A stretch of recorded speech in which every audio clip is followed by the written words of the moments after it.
Good morning all. Today we are going to learn about stress and intonation in English. First, let's start with stress. Stress means the relative emphasis that we give to certain syllables in a word or to certain words in a sentence. So, stress means the relative emphasis that we give to certain syllables in a word or to certain words in a sentence. In English, stressed syllables are louder, longer, and usually said with a higher pitch. Now, here is something important. English is a stress-timed language. That means stressed syllables appear at a regular beat, almost like the tick of a clock. The non-stressed syllables fit in between, and they are usually shortened. So, let's talk about word stress.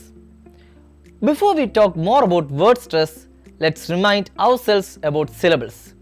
A syllable is a natural unit of speech, basically one puff of air. For example, the word tree. Tree has one syllable. Teacher. The word teacher has two syllables. And the word miserable has three syllables. Here, the first word, tree. Tree has only one syllable.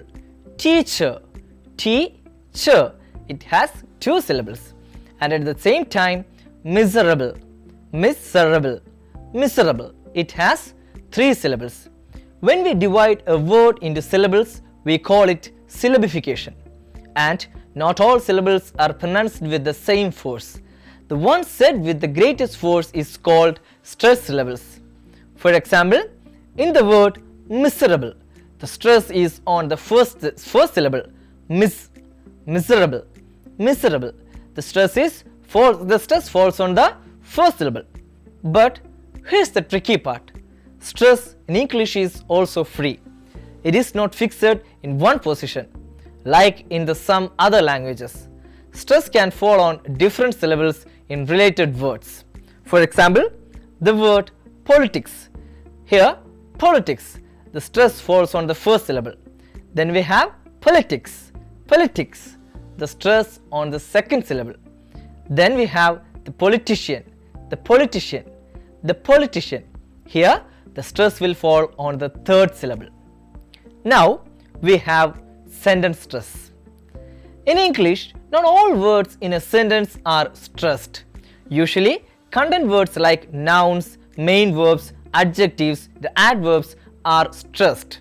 Functions words such as prepositions, auxiliary verbs, article, and pronouns are normally not stressed. For example, listen to the sentence. The leaves rustle in the gentle breeze. The leaves rustle in the gentle breeze.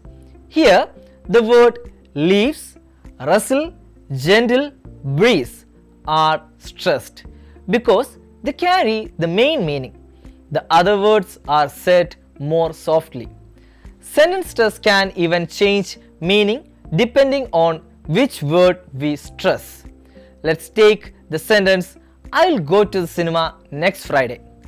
First, I'm saying like, I'll go to the cinema next Friday. It's I, not John.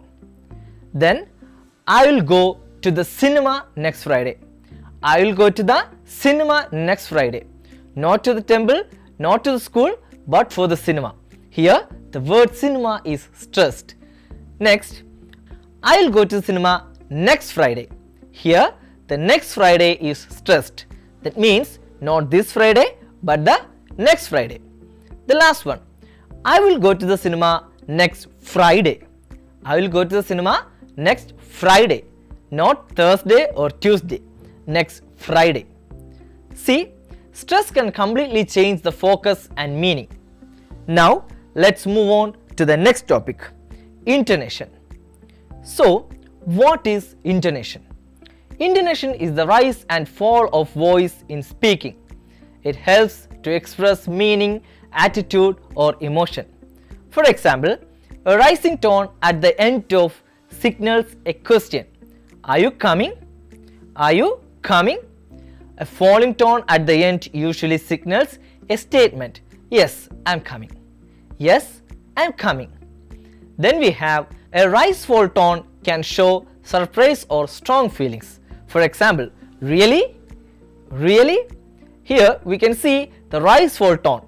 Okay, it actually created a strong and surprise feelings. Now let's move on to the different kinds of intonation. First one, falling intonation. Falling intonation is usually used in statements, WH questions and commands. Then we have rising intonations. Here we use mainly in yes or no question, surprises and uncertainty. And last we have fall rise intonation. Fall rise intonation. It's used in polite requests, hesitation and doubt. So, intonation adds life and emotion to your speech. Without it, speech sounds flat.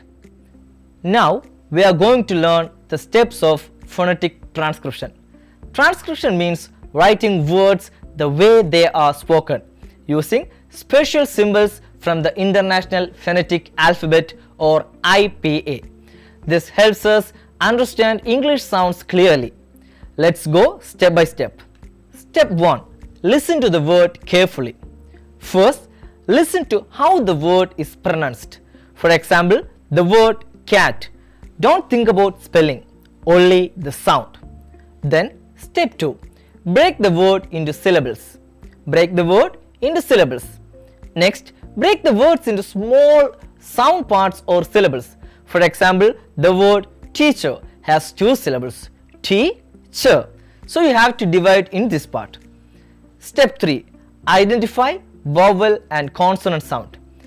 Every syllable has a vowel sound. Listen and mark which sounds are vowels and which are consonants.